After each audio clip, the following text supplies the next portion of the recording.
The Tenderloin comprises 30 blocks and less than half a square mile in downtown San Francisco. Its physical environment is characterized by 4 to 6 story residential buildings, each occupying about half a block's depth, with commercial storefronts. There is a dearth of open space other than streets and sidewalks, all arranged on a regular urban grid, with longer faces on the east-west axis, as envisioned by Jasper O'Farrell in his 1849 vision for the development of a gold rush instant city. By the turn of the 20th century, it was home to many bars, clubs, and jazz venues, which together with the nearby Barbary Coast made up the center of San Francisco's famously rowdy nightlife. The popular media has long tended to frame the Tenderloin as an insular vice district, but its public face at the southern edge, Market Street, is also the city's major transit and commercial corridor, with ample sidewalks, shopping, and performance venues catering to socially diverse audiences. This physical environment, dense, time-worn, and squeezed between Civic Center in the west and the city's main tourist hotel area around Union Square in the east, shaped the neighborhood's character as a seedy, neon-lit adult playground.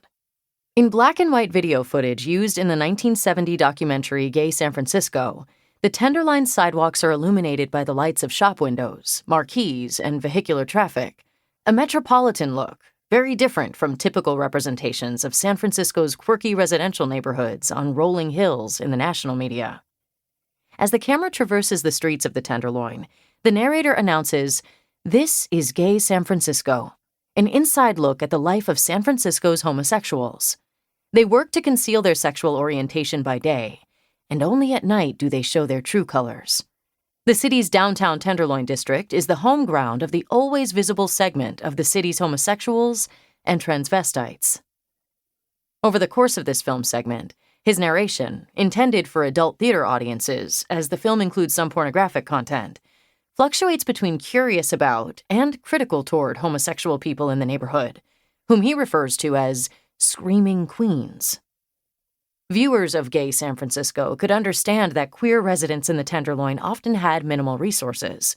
Interviews on workplace discrimination and the way some individuals had been cut off from familial and social networks made that clear.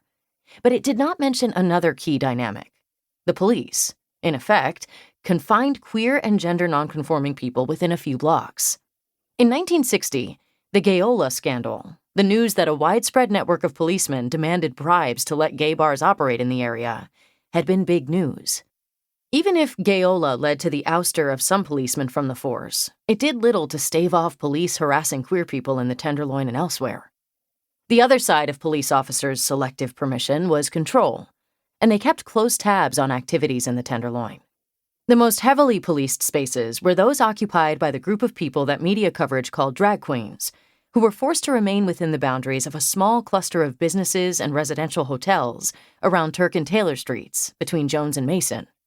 The term drag queen initially described cross-dressing performers in homosexual subcultures in the United States, but the individuals who came to be grouped under the term often had very different ways of understanding their identities.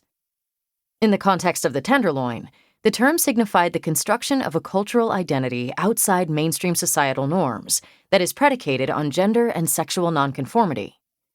In the 1960s, some gender nonconforming people shifted toward a transsexual identity as a form of mobility, entering society as the sex opposite to the one assigned at birth. Social marginalization was an experience that bonded most of those embodying what we now describe as transgender identities, who were obliged to adapt their everyday environments to meet their needs. Many engaged in prostitution because of barriers to formal employment due to their gender presentation or homosexuality, which was still illegal in San Francisco. Transgender, as an analytical category, includes different ways of expressing gender identity beyond the binary male/female. The term can also enable transhistorical connections among marginalized groups without minimizing meaningful cultural and political differences. When I refer to transgender embodiment in this chapter, I do not intend to conflate the experiences of the Tenderloin queens with later embodiments and the politics of transgender visibility in the present. However, to maintain historical accuracy, I use the terms Tenderloin queens and gay youth, acknowledging that these are external characterizations, that nonetheless, some of the individuals populating the spaces discussed in this chapter appropriated and transformed.